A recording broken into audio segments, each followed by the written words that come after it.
कैसे हैं आप सब? हेलो स्टूडेंट्स, कैसे हैं आप सब? उम्मीद है कि स्वस्थ होंगे, सेफ होंगे अपने घर पर। तो कल जो हमने आपको बात सिखाई थी उसको थोड़ा सा एक बार फिर से रिवाइज करते हैं। हमने आपको सिखाया था कि कोई चार्ज क्यू है अगर, और यहां पर कोई पॉइंट क्या है, पी है, और किसी चार्ज को अनंत से ला रहे हैं। कहां से ला रहे हैं? अनंत से। कहां पर ला रहे हैं? पी पर। वो चार्ज कौन है? क्यू। चार्ज क्यू है, और अगर चार्ज क्यू को अनंत से पी तक लाया जाता है तो जहां पर क्यू एक क्या है, बहुत ही सूक्ष्म आवेश, तो क्या होगा? बिंदु पी पर क्या होगी? स्थितिज ऊर्जा हो जाएगी। बिंदु पी की स्थितिज ऊर्जा कैसे प्राप्त होगी? अगर किसी चार्ज क्यू को अनंत से पी तक लाया जाता है तो किया गया जो कार्य होगा, जो वर्क डन होगा, वो क्या होगा? बिंदु पी पर स्थितिज ऊर्जा होगी, पोटेंशियल एनर्जी होगी। ये बताया गया था आपको।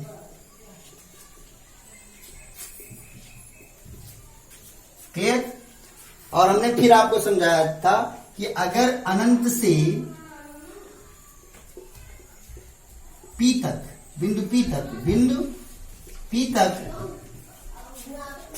एकांक आवेश को लाते हैं, एकांक धनावेश को लाते हैं, इसको हमने समझाया था, तो जो किया गया कार्य होगा वो इस बिंदु पी पर क्या होगा? स्थिर वैद्युत विभव होगा। क्लियर हो गया कि नहीं हो गया? ये बात हमने कल आपको समझा दी थी। तो अब आप क्या लिख लीजिए? स्थिर विद्युत विभव की परिभाषा क्या होगा?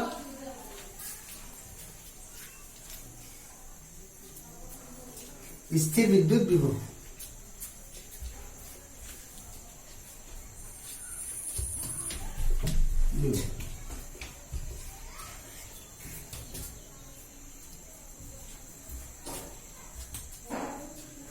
एकांक धनावेश को अनंत से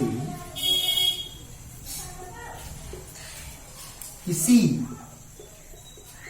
बिंदु तक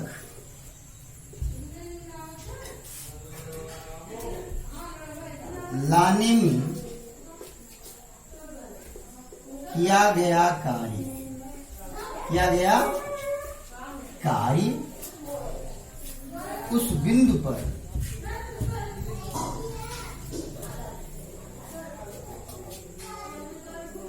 स्थिर विद्युत विभव कहलाता।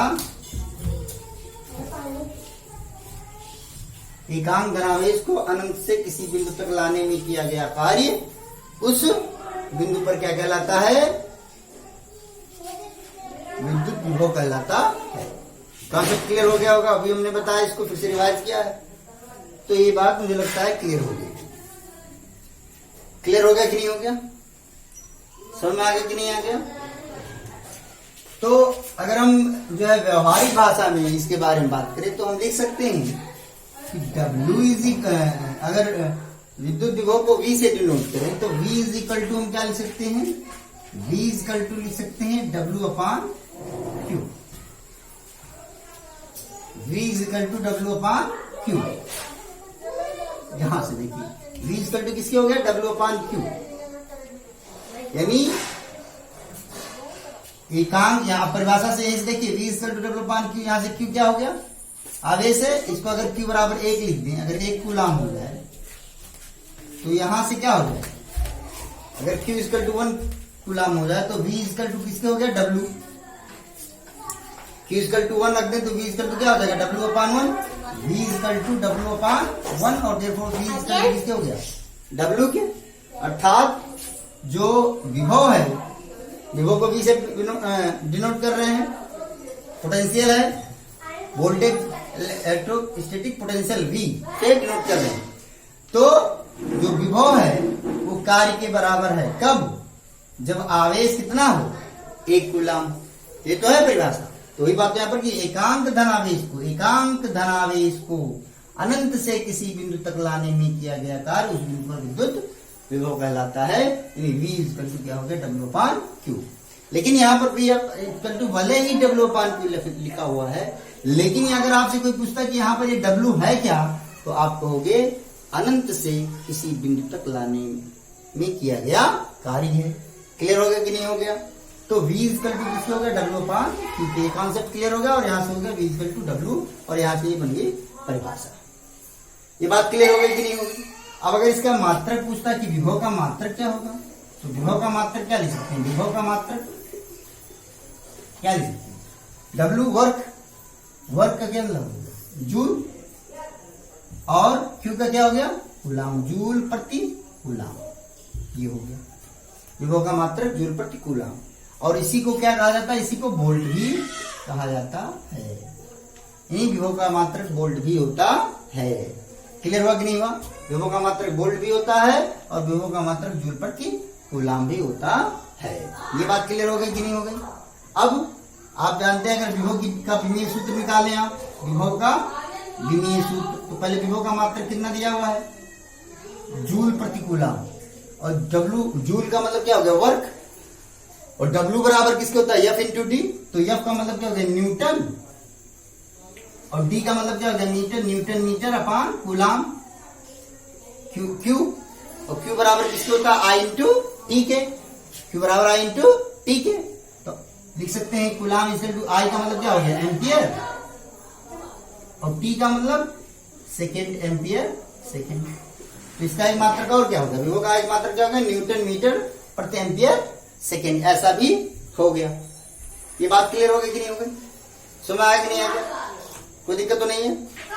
ये बात समझ आ गई? अब यहां से अगर इसका विमीय सूत्र निकालें तो विभव का विमीय सूत्र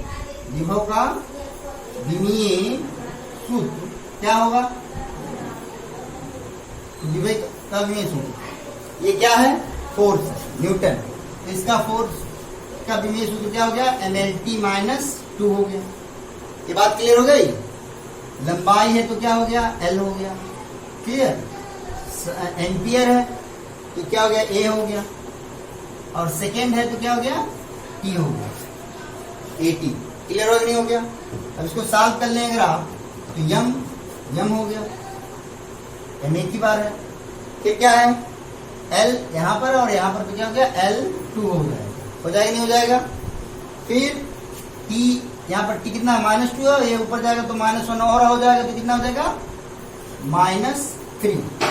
T -2 और T पर 1 है तो ऊपर जाएगा तो -1 हो जाएगा तो कितना हो जाएगा? -2 और -1 कितना हो जाएगा? -3। और A भी ऊपर जाएगा तो क्या हो जाएगा? पावर। तो क्या इसका विमीय सूत्र क्या हो गया? ML2 T -3 A-1 हो गया। ये विभव का विमीय सूत्र। और विभव का मात्रक क्या हो गया? जूल प्रति कूलम। और विभव का मात्रक हो गया वोल्ट हो गया। क्लियर हो गया कि नहीं हो गया? बात समझ आ गई नहीं आ गई? चलिए अब बहुत आराम से समझेंगे। बहुत सी बातों को आपको समझना है, जानना है, फिर हम लोग आगे बढ़ेंगे। इतनी बात क्लियर हो गई, मुझे लगता है कोई समस्या नहीं होगी। तो चलिए अब देखते हैं हम लोग कि जैसे अब इसे यहाँ पर P बराबर W/Q है। तो यहाँ पर हमने क्या बताया? ये जो Q है, जो यहाँ पर आपको समझाया गया है, उसमें ये बताया कि Q कैसा आवेश है? एक परीक्षण आवेश है। इतना छोटा आवेश है कि लगभग जो है लगभग नगण्य है, लगभग 0 के बराबर है। यानी आप इसको ऐसे भी लिखना चाहें तो लिख सकते हैं कि V is equal to limit Q is tending to 0 W/Q। ऐसा भी लिख सकते हैं। ये भी आपको जानना है। क्लियर हुआ कि नहीं हुआ? ऐसे भी लिख सकते हैं, कोई दिक्कत नहीं। ये बात सुना है कि नहीं? क्योंकि आपने आपको जब जो है कल समझाया था तो उसमें बताया था कि जो परीक्षण आवेश जो Q है वो कैसा आवेश है? एक सूक्ष्म आवेश है। ये हमने आपको बताया था। तो आप ऐसे भी लिख सकते हैं कि V is equal to limit Q is tending to 0 W/Q। ये कॉन्सेप्ट क्लियर हुआ कि नहीं? ये बात क्लियर हो गई कि नहीं हो गई? इतनी बात समझ आ गई कि नहीं आ गई? तो अक्सर बच्चे जो है जब सूत्र पूछा जाता है, जैसे यहाँ पर आ गया कि b equal to limit q turning to 0 W upon q, तो यहाँ से बच्चे एक सूत्र निकाल लेते हैं और W बराबर b इंटू क्यू कर देते हैं। W बराबर b इंटू क्यू। तो ये तो W बराबर b इंटू क्यू ये जो मिला हुआ है, ये कॉन्सेप्ट थोड़ा सा ध्यान से देखना है। अक्सर ये चीज इसमें बहुत जो है बारीकी से समझना होगा, आपको समझना होगा कि ये सूत्र कब लगाते हैं। जैसे यहाँ से पक्षांतर कर दिया तो W बराबर b इंटू क्यू मिल गया। लेकिन आपको एक चीज ये ध्यान रखना है, ये समझना है कि वास्तव में ये सूत्र अप्लाई कब करना है, ये सूत्र कैसे लगाना है, ये जानिए आप। जैसे मान लीजिए कि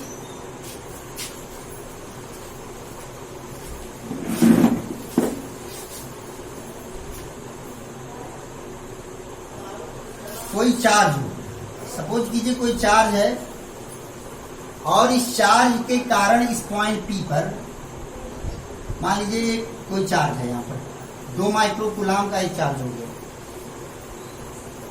और इस चार्ज के कारण इस पॉइंट P पर क्या होगा, विद्युत विभव प्राप्त होगा कि नहीं प्राप्त होगा? जी हाँ, निश्चित रूप से प्राप्त होगा। इस चार्ज के कारण बिंदु P पर जो विद्युत विभव प्राप्त हो रहा हो क्या हो गया, V। क्लियर हो गया नहीं हो गया? और ये जो Q है, मान लीजिए यहां पर कोई चार्ज रखा हुआ 1 माइक्रो कूलम। तो ऐसे सवाल आएगा, जैसे ये तो हो गया, पहले इसको समझिए, जैसे आराम समझिए। इस चार्ज के कारण इस बिंदु P पर जो चार्ज जो वोल्टेज हो गया उसको हमने मान लिया V, जो विभव हुआ वो V हो गया। अब सवाल में आ गया कि किसी आवेश को अनंत से, मान लीजिए 1 माइक्रो कूलम आवेश को या 3 माइक्रो कूलम आवेश को अनंत से इस बिंदु P तक लाने में किया गया कार्य निकालिए। तो जब कोई अन्य चार्ज दिया होगा, यानी ये चार्ज तो ये हो ही गया 2 माइक्रो कूलम, इस 2 माइक्रो कूलम के कारण इस बिंदु पर विभव है, उस विभव को हमने क्या मान लिया, V मान लिया। और कोई चार्ज अब हम कहां से ला रहे हैं, अनंत से ला रहे हैं, और वो चार्ज कितना है 3 माइक्रो कूलम। तो उस चार्ज को अनंत से इस बिंदु तक लाने में किया गया कार्य निकालने के लिए W बराबर B इंटू क्यू का इस्तेमाल हम करेंगे। और V की जगह पर हम V निकाल लेंगे और Q की जगह पर 2 माइक्रो कूलम नहीं रखेंगे बल्कि 3 माइक्रो कूलम रखेंगे। ये आपको जानना है। बात समझ आगे नहीं आगे, कोई दिक्कत तो नहीं है? क्लियर हो गया कि नहीं हो गया? समझ आ गया? ध्यान पाए नहीं ध्यान पाए? तो ये सूत्र जब आपको लगाना है, ये सूत्र कब लगाना है ये ध्यान रखना है। W equal to V into Q आप जानते रटे हुए हैं, लेकिन आपको ये नहीं पता है कि इसका इस्तेमाल कैसे करना। तो इसका हम इस्तेमाल कैसे करना कि V, पहले आप किसी बिंदु पर विद्युत विभव प्राप्त करोगे। अब आप सोचोगे सर V निकलेगा कैसे, उसके बारे में तो अभी हम चर्चा करने वाले हैं। लेकिन हम यहाँ पर अभी केवल इस सूत्र के बारे में आपको बता रहे हैं कि W बराबर इंटू क्यू का इस्तेमाल कब करना है, जब V किसी बिंदु पर विद्युत विभव दिया हो और किसी अन्य आवेश को, किसी आवेश को नहीं, इस आवेश के कारण यहाँ पर विद्युत विभव निकल रहा है, बल्कि किसी अन्य आवेश को यहाँ पर अनंत से इस बिंदु तक लाया जा रहा है, तो किया गया कार्य निकालिए। एक क्वेश्चन ही हो गया। दूसरा क्वेश्चन दिया कि मान लीजिए ये दिया ही नहीं, ये दिया ही नहीं है, 2 माइक्रो कूलम नहीं दिया हुआ है, और सवाल में आ गया कि मान लीजिए किसी बिंदु P पर कोई विद्युत विभव दे दिया, कहा कि किसी बिंदु P पर विद्युत विभव 10 वोल्ट है। सपोज P भी लिखा है, लिखा केवल इतना कि किसी बिंदु पर विभव कितना है, 10 वोल्ट है।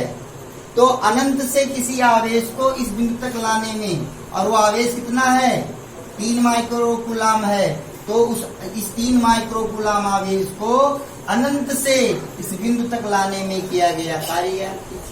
तो आप क्या करोगे, V हो गया 10 और Q हो गया 3 माइक्रो कूलम, और W बराबर B इंटू क्यू का सूत्र लगा दोगे और आपको W बराबर यहाँ से टोटल वर्क डन प्राप्त हो जाएगा। ये बात क्लियर हो गई कि नहीं हो गई? इतनी बात समझ में आ गई कि नहीं आ गई? मुझे लगता है क्लियर हो गया, वो कोई दिक्कत नहीं होगी। समझ आ गया कि नहीं आ गया? आगे बढ़े हम लोग। तो ये कॉन्सेप्ट समझ में आ गया कि W बराबर B इंटू क्यू का इस्तेमाल कैसे करना है, कोई दिक्कत नहीं होगी मुझे लगता है। ठीक, चलिए। यानी 2 तरह के सवाल बनते हैं। पहला, पहले से कोई आवेश दिया हो और उसके कारण किसी बिंदु पर विभव दिया हो, मतलब विभव निकाल ले, और कोई अन्य आवेश को, कोई मान ले 3 माइक्रोकूलम आवेश को अनंत से इस बिंदु तक लाने में किया गया कार्य निकालना है, तब भी W बराबर V इंटू Q निकालना है।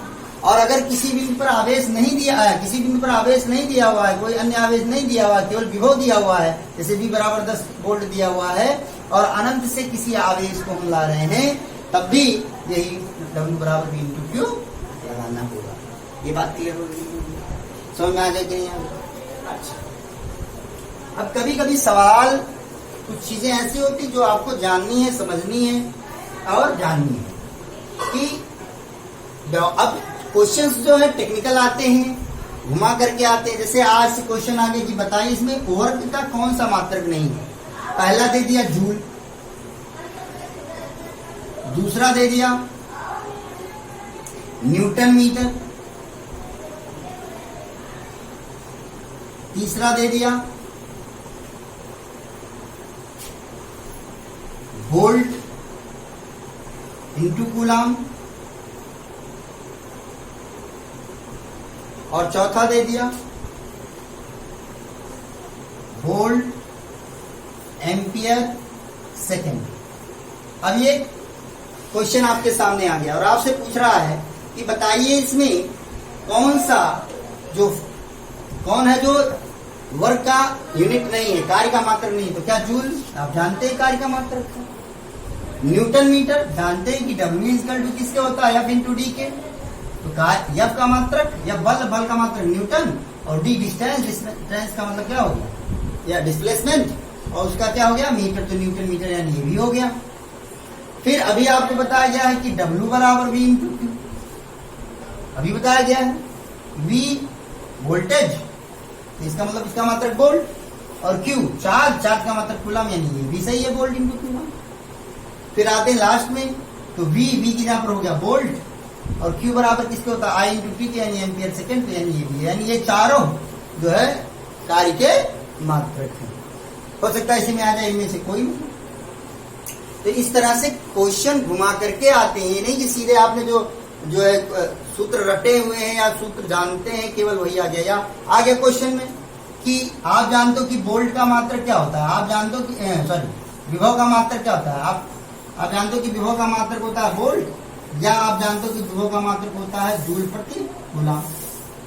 ठीक है, और आपसे कह दिया कि क्या ये जूल प्रति एम्पियर सेकेंड, जूल प्रति एम्पियर सेकेंड ये किसका मात्रक है। तो आप अगर आपका कॉन्सेप्ट क्लियर है तो आप लिख सकते हो कि ये किसका मात्रक है, वोल्ट का मात्रक है। तो इस तरह से सवाल घुमा करके आते हैं।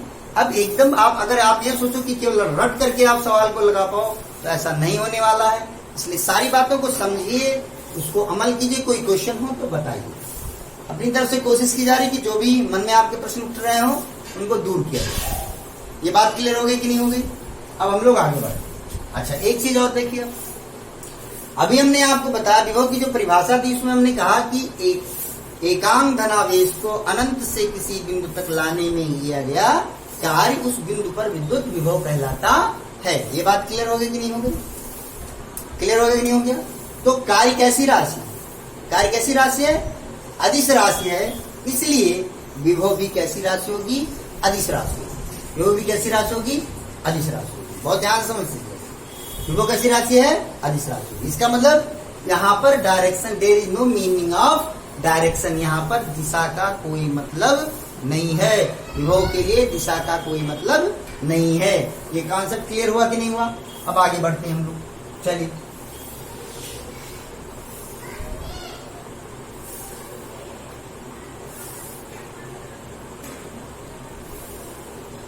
देखते हैं। अब हम अलग अलग परिस्थितियों में किसी बिंदु पर विभव को ज्ञात करेंगे, और उसमें जो पहला टॉपिक है वो क्या है, किसी बिंदु आवेश के कारण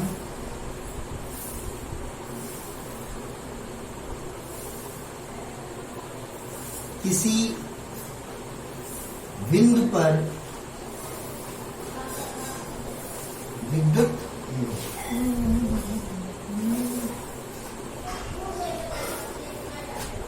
कैसा विभव है? स्थिर विद्युत विभव है। ध्यान दीजिए, बार बार हमको इलेक्ट्रोस्टैटिक पोटेंशियल है, स्थिर विद्युत विभव है। क्लियर है कि नहीं क्लियर है? तो किसी बिंदु आवेश के कारण किसी बिंदु पर विद्युत विभव अर्थात इलेक्ट्रिक पोटेंशियल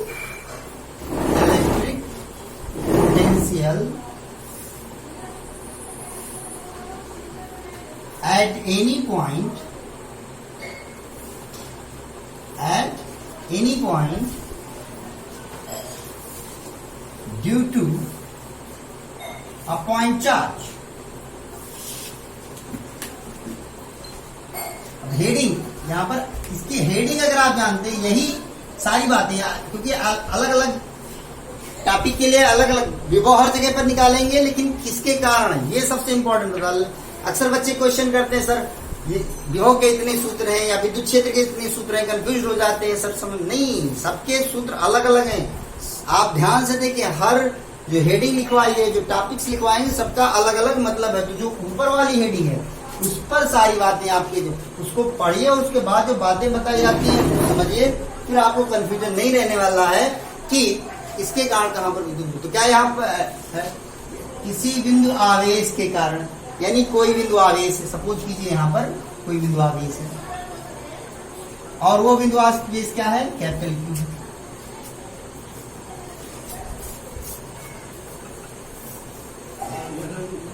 और हम कहां पर, ये मान लीजिए बिंदु ओ पर कोई पॉइंट चार बिंदु आवेश क्यू स्थित है और हम यहां बिंदु पी पर क्या निकालना चाह रहे हैं? विद्युत विभव किसी बिंदु आवेश का। तो बिंदु आवेश क्या हो गया? क्यू। और किसी बिंदु पर, यानी ये बिंदु क्या हो गया? पी, और इस बिंदु पर हमको क्या निकालना? विद्युत विभव। तो अब कॉन्सेप्ट क्या है हमारे पास? हमारे पास कॉन्सेप्ट ये है कि किसी जो है, हम क्या करेंगे, हम किसी एकांक धनावेश को अनंत से इस बिंदु पी तक लाएंगे और अनंत से बिंदु पी तक लाने में किया गया जो कार्य होगा वो इस बिंदु पी पर क्या होगा? विद्युत विभव होगा। तो अब हम अनंत तो पहुंच नहीं सकते हैं, तो वही जो पुराना कॉन्सेप्ट है हमारा, कि हमने आपको कई बार ये बातें बताई हैं कि हम छोटे से डिस्टेंस के लिए किया गया कार्य निकाल लेंगे और फिर उसका क्या करेंगे? समाकलन कर देंगे। उसका जब समाकलन कर देंगे तो हमको टोटल वर्क डन प्राप्त हो जाएगा। यही काम हमको, वही कॉन्सेप्ट, वही बेसिक बात हमको दिमाग में रखनी है। तो उसके लिए सबसे पहले हमने मान लिया कि यहाँ पर कोई परीक्षण आवेश रखा हुआ है और उस परीक्षण आवेश को हमने लिख दिया Q0।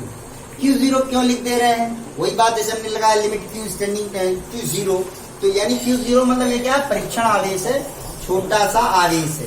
ये बात क्लियर हुई कि नहीं हुई? ये बात सुन में आ रही नहीं आ रही है? तो वो परीक्षण आवेश हमने मान लिया Q0 है, कोई दिक्कत तो नहीं होगा। समझ में आ रहा नहीं आ रहा है? टेस्टिंग चार्ज यहाँ पर बिंदु पी पर, ये बात क्लियर हो गई। और यहाँ से यहाँ तक के बीच का जो डिस्टेंस है वो कितना है? R है। यानी अब कॉन्सेप्ट आपको फिर से समझिए, बिंदु O पर कोई पॉइंट चार्ज Q है, कोई बिंदु आवेश Q है और उससे स्मॉल r दूरी पर एक बिंदु P है जिस पर विद्युत विभव ज्ञात करना है। तो किसी समय हमने माना कि ये जो आवेश है, ये परीक्षण आवेश Q0 P पर ना होकर के कहां पर है? ये परीक्षण आवेश P पर ना होकर के कहां पर है? Q पर है। तो जो परीक्षण आवेश है Q ना मान करके हम मान लेते हैं R, क्योंकि कंफ्यूज ना हो, क्योंकि यहाँ पर भी क्या है। तो ये बिंदु R है, इस बिंदु R पर कोई वो परीक्षण आवेश किसी समय है Q0 और इस बिंदु O से इसकी जो दूरी है, इसका जो डिस्टेंस है वो कितना है? x है। ये बात समझ में आया कि नहीं आ गई? सारी बातें कहां पर हो रही हैं? निर्वात में हो रही हैं। ये बात क्लियर हो गई कि नहीं हो गई? समझ में आ रहा है कि नहीं आ रहा है? कोई दिक्कत नहीं होगी, मुझे लगता है समझ में आ रहा होगा। अब देखिए, इस आवेश के कारण परीक्षण आवेश पर बल कार्य करेगा नहीं करेगा? और वो कौन सा बल होगा? वो जो है प्रतिकर्षण बल होगा, यानी उसकी दिशा किधर होगी? O से R की ओर होगी। ये बात क्लियर हुई कि नहीं हुई? तो यहां से हम अब आप लिख सकते हैं कि माना कोई बिंदु आवेश Q है, माना कोई बिंदु आवेश Q है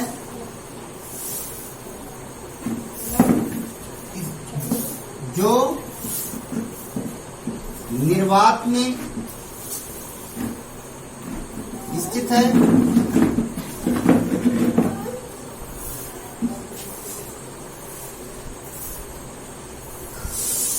इससे देखिए, अगर फिगर आपके दिमाग में है और सारी बातें कहां से हो रही हैं, हेडिंग से।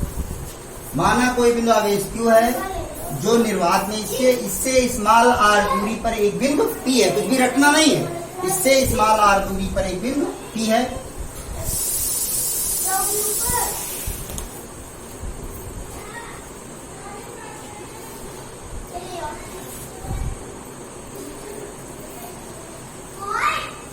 जिस पर विद्युत विभव ज्ञात करना है।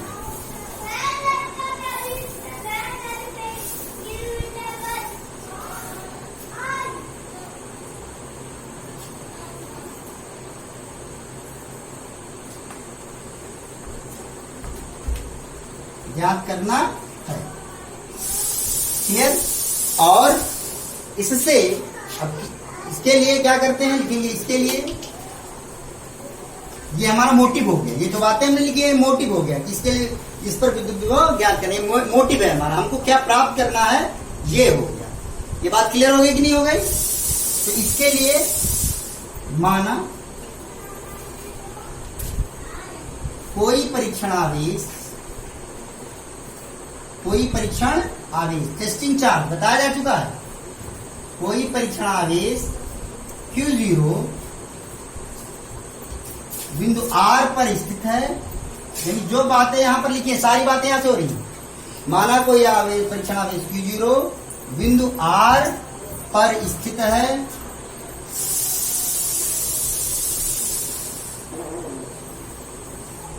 जिसकी दूरी बिंदु O से कितनी है, x। जैसे 60 में लिए, माना कोई परीक्षण आवेश Q0 बिंदु R पर स्थित है और OR बराबर किसके है, और OR बराबर किसके है, x। चार्ट में यही पर ऐसे लिख सकते कि इस प्रकार कोई माना कोई बिंदु आवेश Q है, बिंदु O पर स्थित है और बिंदु P पर एक बिंदु विभव ज्ञात करना। इस प्रकार है कि OP इक्वल टू किसके, स्मॉल r। मतलब ऐसे वर्ड बदल सकते हैं, लेकिन आप अपने शब्दों में लिखिए, कोई जरूरी नहीं कि यही वर्ड इस्तेमाल कीजिए। चित्र बनाइए और चित्र के हिसाब से लिखिए। ये बात क्लियर हो गई। तो अब ये डिस्टेंस यानी सारी बातें इसके बारे में हो गई। अब इस बिंदु आवेश के कारण, कैपिटल Q के कारण परीक्षण आवेश Q0 पर एक बल कार्य करेगा और वो लगने वाला जो बल होगा वो कितना होगा, लिखेंगे अतः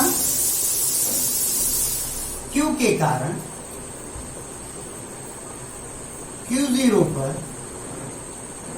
लगने वाला बल, लगने वाला बल क्या होगा, 1/4 pi epsilon 0, 1/4 pi epsilon 0 coulomb के रूल से Q1 Q2 अपान R स्क्वायर। तो Q1 की यहां पर हो गया Q, Q2 की यहां पर हो गया Q, क्या Q1 की यहां पर हो गया Q, Q2 की यहां पर होगा Q0 और इनके बीच का जो डिस्टेंस हो कितना है, x स्क्वायर। ये बात समझ आगे नहीं आ गई, मुझे लगता है कोई दिक्कत नहीं होगी। ये बात समझ आगे नहीं आ गया, ठीक। अब ये पल किधर लग रहा है, O से R की। अब अगर हम इसको Q0 आवेश को बिंदु R से dx दूरी विस्थापित कर दें, कितनी दूरी विस्थापित कर दें, dx दूरी विस्थापित कर दें, यानी कहां पर विस्थापित कर दें, S, बिंदु S पर विस्थापित कर दें, तो हमको कार्य करना पड़ेगा नहीं करना पड़ेगा, हमको कार्य करना पड़ेगा नहीं कार्य करना पड़ेगा। और ये किया गया कार्य क्या होगा, बल के विपरीत दिशा में होगा कि नहीं होगा, क्यों, क्योंकि बल किधर लग रहा है, इधर की ओर। और विस्थापन किधर हो रहा है, बल के विपरीत दिशा में।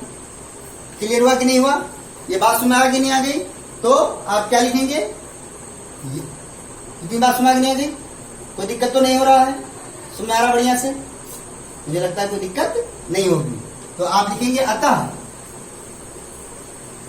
इस आवेश को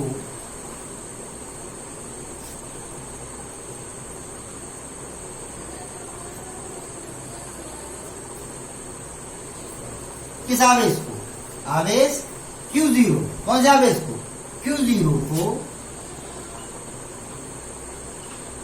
बिंदु O की ओर, किधर ला रहे हैं हम, O की ओर, बिंदु O की ओर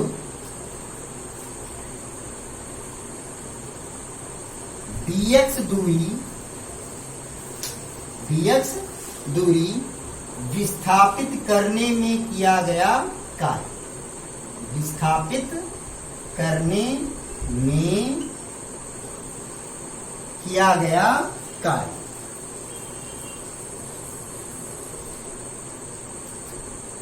किया गया कार्य dw इज इक्वल टू, छोटा सा डिस्प्लेसमेंट है इसलिए छोटा सा वर्क हमने मान लिया, तो dw इज इक्वल टू किसको हो जाएगा, ये जो बल है ये हमने मान लिया कितना बल है, F, F is equal to 1/4π0 क्यों, ये फोर्स हो गया, और कितना डिस्प्लेसमेंट है dx, तो W बराबर किसके होता है, कार्य बराबर किसको होता है, बल गुणे विस्थापन। तो बल कितना कार्य कर रहा है, 1/4π0 Q0 अपान x², और विस्थापन कितना हो रहा है dx, तो ये हो गया dx, और आगे क्या लग गया माइनस, ये माइनस साइन क्या डिनोट कर रहा है कि जो डिस्प्लेसमेंट है वो फोर्स के अपोजिट डायरेक्शन में हुआ है, या हम ऐसे भी बोल सकते हैं कि वर्क किया जा रहा है किसके अपोजिट, लगने वाले फोर्स के अपोजिट। ये बात क्लियर हो गया कि नहीं हो गया, ये नेगेटिव साइन ये रिप्रेजेंट कर रहा है, क्लियर हो गया नहीं हो गया, बात समझ आ गया कि नहीं आ गया। तो dw इक्वल टू किसको हो गया, -1/4π, ये फोर्स हो गया 1/4π0 Q0 अपान x², और डिस्प्लेसमेंट कितना हो गया dx। ये बात क्लियर हो गई कि नहीं हो गई, समझ आ गया नहीं आ गया, और dw, और दोनों की चूंकि w equal to f dot s होता है, तो w equal to f dot s, वैसे भी अगर आप देखें तो w equal to f dot s, f हो गया, s हो गया, और f इधर और डिस्प्लेसमेंट इधर, यानी इनके बीच का जो एंगल है वो कितना है 180, क्योंकि फोर्स इधर वर्क कर 180, तो cos 180 की वैल्यू कितनी होती है -1, तो कितना आ गया -f इंटू एस। तो यहाँ से भी आप लिख सकते हैं कि -f इंटू एस कैसे हुआ। ये बात क्लियर होगी नहीं हुआ, क्योंकि w equal to f dot s आपको बताया जा चुका है, और f डॉट s तो f की जगह पर f, s की जगह पर x, और f s सूत्र क्या होता है, f डॉट s के बराबर क्या लिखते हैं f s cos थीटा, तो f की जगह पर हो गया f, s की जगह पर हो गया s, और थीटा, इनके बीच का एंगल कितना हो गया 180, तो cos 180 की वैल्यू कितनी होती है -1, तो -f हो गया, तो वही बात होगी। मुझे लगता है अब तो कोई दिक्कत नहीं होगी, इतनी बात सुन में आ गई कि नहीं आ गई। अब ये वर्क कहां से कहां तक हुआ, ये वर्क कहां से कहां तक हुआ, जब हमने इस पॉइंट चार्ज Q0 को R से S पर लाए, लेकिन यानी बिंदु R से बिंदु S तक लाए, तो किया गया वर्क ये हो। लेकिन वास्तव में हमारा मोटिव क्या है, हमारा मोटिव ये है, हमारा जो उद्देश्य है कि हम इस चार्ज को R से S नहीं लाना चाह रहे, बल्कि इस चार्ज को हम अनंत से बिंदु P तक लाना चाह रहे हैं। कहां से कहां तक लाना चाह रहे हैं, अनंत से बिंदु P तक लाना चाह रहे हैं। क्लियर हो गया, तो वही बात हो गई कि अब हम क्या करेंगे, यहाँ पर क्या करेंगे, समाकलन करेंगे। क्लियर हुआ कि नहीं हुआ, कोई दिक्कत तो नहीं हुई। तो हम लिखेंगे अतः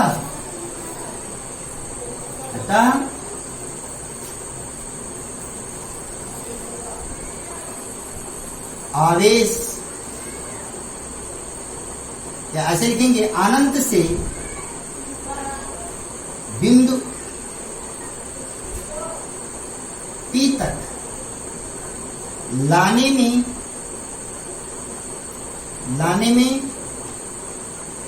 किया गया कार्य, लाने में किया गया कार्य क्या होगा? W इज इक्वल टू, समाकलन का चिन्ह लगाएंगे, 1/4πε0 Q0 upon x square dx। ये वर्क हो गया छोटे से पार्ट।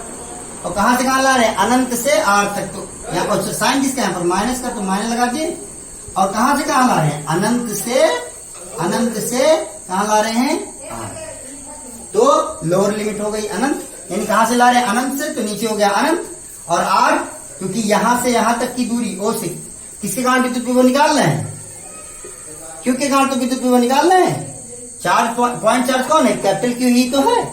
इसी के कारण तो हम बिंदु P पर विद्युत विभव निकाल रहे हैं। तो जो दूरी लेंगे वो कहां से लेंगे? Q से। तो Q से अनंत से, तो अनंत से किसी बिंदु अनंत यानी O से पहली दूरी कितनी होगी? अनंत। और कहां पर लाना चाह रहे हैं हम? P पर। वो P पर O से P तक की दूरी कितनी है? स्मॉल r, इसलिए यहां पर लगा दिया स्मॉल r। ये बात क्लियर होगी कि नहीं हो गई? ये बात समझ में आ कि नहीं है?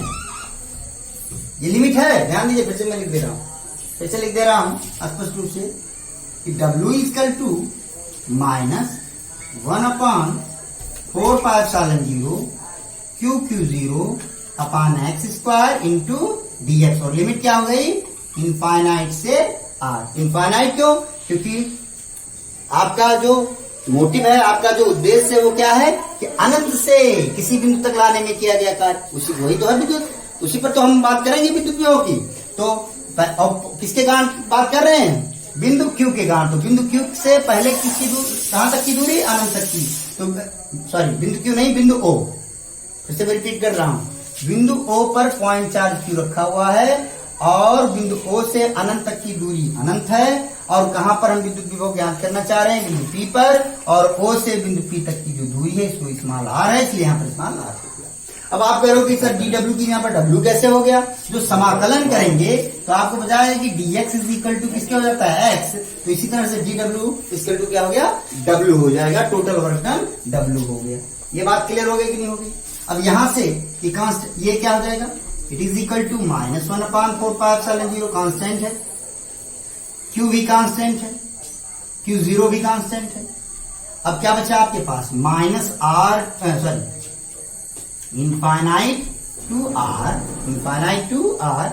ये निकल गया 1/4πε0 निकल गया, कैपिटल Q निकल गया, Q0 निकल गया, 1/x स्क्वायर हुआ तो ये हो गया x पावर -2। और फिर क्या हो गया? dx। ये बात क्लियर हो गई कि नहीं हो गई? सुना कि नहीं आ गया? अब आपको मैंने एक फार्मूला बताया था, कई बार बताया है कि integration x power n dx is equal to integration x power n dx is equal to x power n plus 1 upon n plus 1। Clear हुआ कि नहीं हुआ? सुना कि नहीं आ गया? तो यहां से अगर हम लिखें तो हम लिख सकते हैं, अगर ये फार्मूला यहां पर लगाएं तो n की जहां पर कितना है? -2 है। n की जहां पर कितना है? -2 है। तो अगर यहां पर लिखें तो x power -2 dx is equal to किसके होगा? x power -2 plus 1। n की जहां पर कितना हो गया? -2 हो गया। तो n की जहां पर -2 रखा तो -2 प्लस 1 अपान -2 प्लस 1। क्लियर हो गया कि नहीं हो गया? अब ये हो गया -2 प्लस 1। तो अगर इसको सॉल्व करें तो क्या मिलेगा आपको? x पावर -2 प्लस 1 क्या हो गया? -1 हो गया। और अपान -2 प्लस 1 क्या हो गया? -1 हो गया। अब इसको अगर और सॉल्व करें तो -1 और ये जो x पावर -1 कितना आ गया? अपान x आ गया, क्योंकि इसको हम नीचे ले आए। तो कितना हो गया? -1 अपान x हो गया। हो गया कि नहीं हो गया? तो अगर हम ये वैल्यू यहां पर लिख दें तो हम लिखेंगे -1/4πε0। यहां लिखते हैं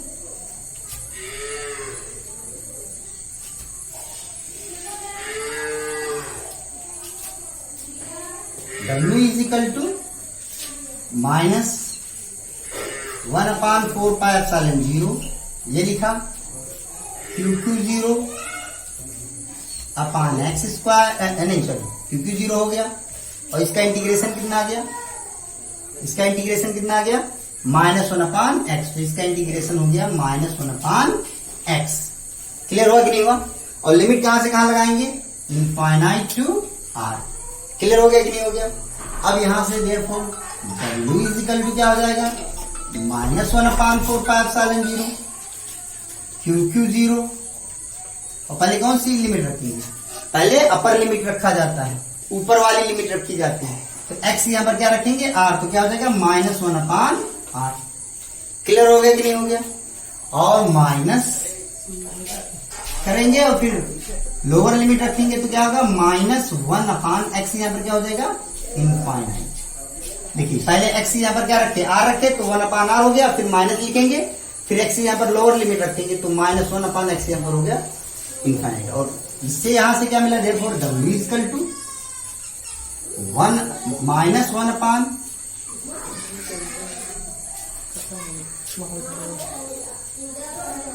आज 1 मिनट और रखिए, थोड़ा सा वेट कीजिए।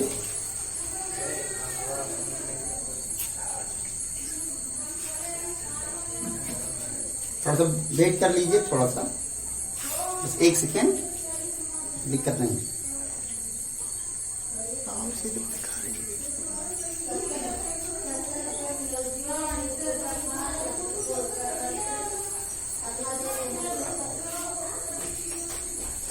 तो ये इक्वल किसके हो गया, -1/4πε0 इंटू QQ 0, ब्रैकेट में क्या मिलेगा, -1/r, और 1/इनफाइनाइट की वैल्यू क्या हो जाएगी, 0। तो फिर मिलाकर ये हो गया खत्म, क्योंकि 1/इनफाइनाइट तो इसकी वैल्यू 0 होती है, पता है आप लोगों को। अब इस therefore W is equal to क्या मिल गया आपको, दोनों का मल्टीप्लीकेशन करेंगे तो माइनस इंटू माइनस क्या हो गया प्लस। तो आपको क्या मिला, W is equal to 1/4πε0 QQ 0/r, ये मिल गया। अब अगर आपसे कोई पूछता है कि ये क्या है, ये क्या निकाला आपने, ये जो W निकाला वो क्या है, तो हम आपका उत्तर होना चाहिए कि ये जो W निकाला है हमने वो वर्क डन है, किया गया कार्य है।